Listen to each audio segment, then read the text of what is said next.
Hello everyone, ఈరోజు మనము financial accounting fundamentals నేర్చుకుందాము. ఈ అకౌంట్స్ మనకు స్టార్టింగ్ నుంచి అంటే బేసిక్ లెవెల్ నుంచి అడ్వాన్స్ లెవెల్ వరకు ఈ ఫండమెంటల్ రూల్స్, గోల్డెన్ రూల్స్ అనేటివి కంపల్సరీ అనమాట. ఇవి వస్తే మనము ఇంకా రియల్ లైఫ్లో కూడా మీకు ఎటువంటి ప్రాబ్లమ్స్ లేకుండా మనం అకౌంట్స్ చేసుకోవచ్చు. అయితే ఇప్పుడు ఈ ఫండమెంటల్స్, గోల్డెన్ రూల్స్ అనేటివి 3 డిఫరెంట్ టైప్స్గా మనకు డివైడ్ చేసిండ్రు అనమాట.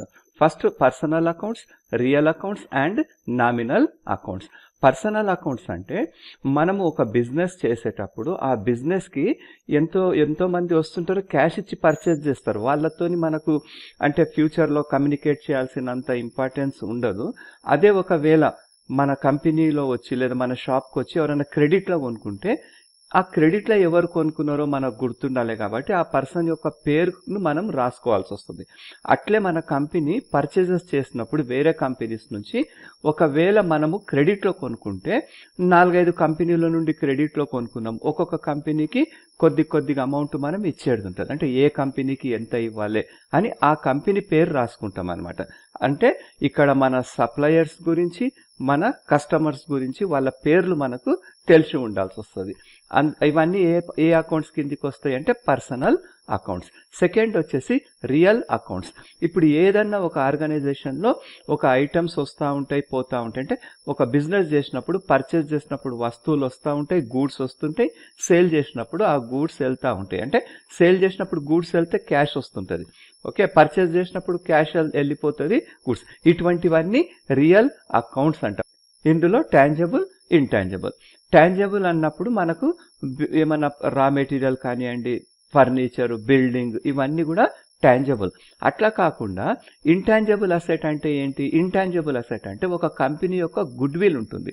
ఆ గుడ్ విల్ అనేది కనిపించదు, కాకపోతే కంపెనీ వాల్యూ పెరుగుతుంది ఆ గుడ్ విల్ వల్ల. నెక్స్ట్ ఏమవుతుంది, ఆ గుడ్ విల్ వల్ల సేల్స్ అనేటివి ఇంక్రీజ్ అవుతుంటాయి అనమాట. అది మనకు రియల్ అకౌంట్స్ అంటాము. నెక్స్ట్ వచ్చేసి నామినల్ అకౌంట్స్. నామినల్ అకౌంట్స్ అంటే మనం ఒక కంపెనీ రన్ చేసినప్పుడు ఎక్స్పెన్సెస్ అవుతుంటాయి, రెవెన్యూ అవుతుంటాయి. అదే కదా మనం ఏ బిజినెస్ చేసినా, ఏ కంపెనీ చేసినా. అంటే ఏవైతే ఎక్స్పెన్సెస్ అంటే శాలరీస్ ఇచ్చినాము, రెంట్ పే చేస్తున్నాము, రా మెటీరియల్ కొంటున్నాము, ఇవన్నీ ఎక్స్పెన్సెస్ మనకు తెలవాలి. డిఫరెంట్ అంటే ఎంత శాలరీస్ ఖర్చు చేస్తున్నాము, ఎంత రెంట్ ఇస్తున్నాము, ఎంత రా మెటీరియల్ కొంటున్నాము, ఇవన్నీ తెలిస్తే మనం కాస్ట్ను రెడ్యూస్ చేసినప్పుడు ప్రాఫిట్ పెరుగుతుంది. మళ్ళీ మనకు ప్రాఫిట్ వచ్చిందా లాస్ వచ్చిందో తెలవాలంటే ఇవన్నీ కూడా గుర్తుండాలి, ఓకే.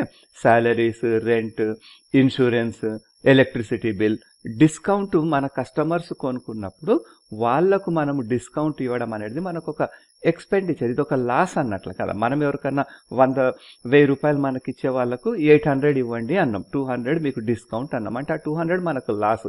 ఇటువంటి అప్పుడు డిస్కౌంట్ను లాస్ మనకు ఈ డిస్కౌంట్. అదే మనము మన సప్లయర్స్ దగ్గర, మనం ఎవరి దగ్గరనో రా మెటీరియల్ కొంటా ఉన్నాము, వాళ్ళు మనకు డిస్కౌంట్ ఇస్తే, అంటే మనము 1000 రూపాయలు కట్టే బదులు వాళ్ళు మనకి 800 కట్టము, అంటే 200 ఇక్కడ మనకు లాభం. అంటే ఈ డిస్కౌంట్ అనేది ఒకసారి లాభం వస్తుంటుంది, ఒకసారి నష్టంగా చూపిస్తాం, ఎక్స్పెన్స్. అందుకే ఈ నామినల్ అకౌంట్లో డిస్కౌంట్ వచ్చినప్పుడు మనము రూల్ మాట్లాడినప్పుడు నెక్స్ట్ స్లైడ్లో క్లియర్గా చూసుకుందాం అది, ఓకే. నెక్స్ట్ ఈ పర్సనల్ అకౌంట్ ప్రకారము గోల్డెన్ రూల్ ఏంటి? Debit the receiver, credit the giver. అంటే డెబిట్ ద రిసీవర్ అన్నప్పుడు మనము ఒకవేళ ఒక ఐటమ్ అమ్మినప్పుడు మన కస్టమర్ ఎవరైతే కొనుక్కున్నారో ఆయన క్రెడిట్లో కొనుక్కున్నాడు, అంటే మనకు అమౌంట్ ఇవ్వలేడు, ఓకే. అప్పుడు మనం ఏం చేయాలి? క్యాష్ అయితే మనకు రాలేదు, ఓకే, ఐటమ్ అయితే పోయింది. సో ఇది ఈ పర్సనల్ అకౌంట్ ప్రకారము పర్సన్స్కు సంబంధించింది. సో డెబిట్ ద రిసీవర్ అంటే మన దగ్గర ఒక రాము అనే పర్సన్ కొనుక్కపోయాడు, అప్పుడు రాము అకౌంట్ డెబిట్ అని రాస్తాం అనమాట.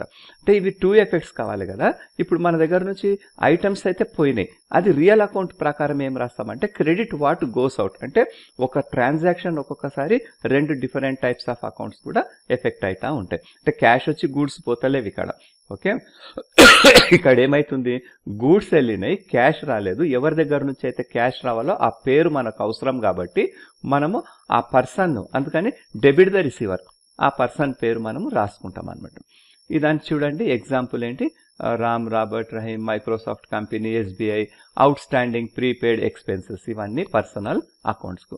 Next real accounts. Real accounts అంటే విచ్ కుడ్ బి సీన్ అంటే ఫిజికల్లీ ఎగ్జిస్టెన్స్ ఉంటాయి. మనం ఇంతకు ముందే అనుకున్నాము ఇందులో టాంజబుల్, ఇంటాంజబుల్ అంటే గుడ్ విల్, ఇవన్నీ అనమాట.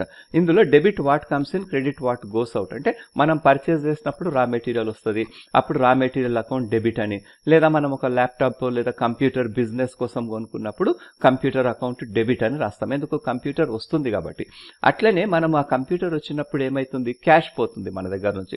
క్యాష్ పోతుంది కాబట్టి computer account debit to cash అని రాయాలి, క్రెడిట్ అంటే. ఇది ఈ గోల్డెన్ రూల్ ప్రకారము. నెక్స్ట్ వచ్చేసి మనకు నామినల్ అకౌంట్ అంటే ఎక్స్పెన్స్. నామినల్ అకౌంట్ ప్రకారం ఏంటి, debit all loss and expenses, credit all gains and incomes. అంటే ఇప్పుడు మనం ఒక రెంట్ పే చేసినాం, పే చేసినాం అంటే ఏంటి, మనకు ఒక ఎక్స్పెన్సెస్ అనమాట. అందుకు రెంట్ అకౌంట్ డెబిట్ టు, ఇక్కడ క్యాష్ వెళ్ళిపోతుంది. క్యాష్ దేని ప్రకారము, రియల్ అకౌంట్ ప్రకారం. క్రెడిట్ వాట్ గోస్ అవుట్ అంటే rent account debit to cash account, ఆ క్యాష్ అకౌంట్ క్రెడిట్ అనమాట. డెబిట్ క్రెడిట్ రెండు కూడా టాలీ అవుతాయి అన్నమాట. నెక్స్ట్ వచ్చేసి ఇక్కడ క్విక్ రెఫరెన్స్గా చూసుకుంటే పర్సనల్ అకౌంట్లో debit the receiver, credit the giver. Real account debit what comes in, credit what goes out. Nominal account debit all loss and expenses, credit all gains and incomes. Thank you for watching this video. Please like, share and subscribe.